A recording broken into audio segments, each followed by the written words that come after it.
coupés en zones irradiées et en zones d'activité urbaine. L'URSS s'impose dans la quasi-totalité de l'Europe, mais quelques zones morcelées restent sous l'influence de l'UNA, l'Union des Nations anglo-saxonnes. Nous voyons ici des images tournées en 1970. Il s'agit de la séparation de la Bretagne française avec la France soviétique. L'ennemi est là, voisin, et des réseaux d'infiltration naissent sur les frontières. La guerre cataclysmique passée ne pouvant plus être engagée, c'est sous la guerre idéologique que l'Union soviétique se tourne à nouveau.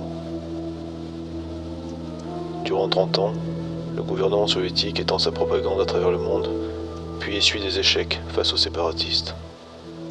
Ce déclin cesse en 1985, lors de la prise de pouvoir d'Ivanova. Elle révèle les agissements du KGB et démantèle un à un tous les hauts fonctionnaires dans les affaires de corruption graves. En seulement 14 ans, le nouveau gouvernement instaure un programme de croissance sans précédent, Neogenius. Neogenius programme l'avenir. Il contrôle les naissances, met en place un nouveau système d'éducation, conseille et gère le système économique, calcule les ressources énergétiques et industrielles.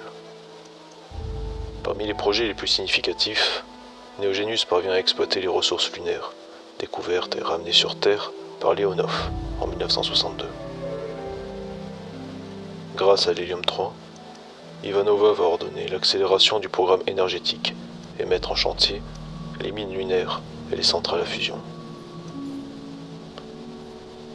Mais le programme Neogenius va bien au-delà de la simple croissance économique de l'Union soviétique. Le programme adopté par Ivanova a été écrit avec un ex-collaborateur qui défendait les pensées post-humanistes.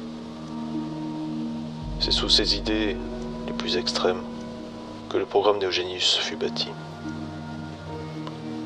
La montée en flèche de l'énergie et des ressources industrielles russes ont permis d'investir une fortune dans les recherches des nouvelles technologies. Quelques années plus tard, Neogenius conçoit et distribue un produit allongeant l'espérance de vie et le niveau de santé, du DUT. Les victimes de la guerre nucléaire, considérées comme des symboles d'apitoiement, vont devenir des symboles du relèvement de l'Union soviétique. En effet, le programme Neogenius parvient à les rétablir. Les plus meurtris deviendront des machines de production industrielle nommées les méca ouvriers. En échange de ces bienfaits, le peuple soviétique doit se soumettre aux exigences du rendement et du taux de production. Jouer est une perte de temps.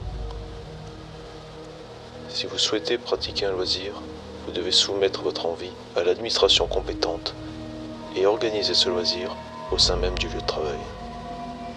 C'est dans cette période très rude que des réseaux clandestins et des gangs prennent le pouvoir dans les sous-sols des zones urbaines. Certains gangs seront dirigés par des rats, des individus marginaux, considérés comme ennemis du peuple. Le programme Neogenius le plus impopulaire est lié au centre médico-éducatif, appelé par le peuple centre de fécondité. Ces structures austères renferment les enfants nés après 1980. Le contact avec leurs parents est rompu pendant 5 ans. Ils sont accompagnés par des tuteurs, des chercheurs et des médecins pour obtenir le statut d'élite. Durant cette période, Neogenius leur fait suivre un traitement médical high-tech afin que le peuple soviétique soit la première civilisation post-humaniste. L'URSS fait entrer la civilisation dans une nouvelle ère, mais toute cette avancée sera subitement réduite à néant par un séisme planétaire. Le lendemain de cette catastrophe mondiale, les infrastructures et les organisations protocolaires de Neogenius volent en éclats. Les forces militaires tentent d'obéir aux directives des fonctionnaires, mais les réseaux de communication rendent l'homme. Le désordre est un vivier pour la naissance de nouvelles communautés. Des groupes d'individus se révoltent, s'organisent en gangs ou en explorateurs du nouveau monde. Mais la grande majorité des Européens veulent croire à un renouveau et continuent à faire confiance au gouvernement. Les premiers temps sont marqués par l'accroissement d'une épidémie dégénératrice, la vision grise.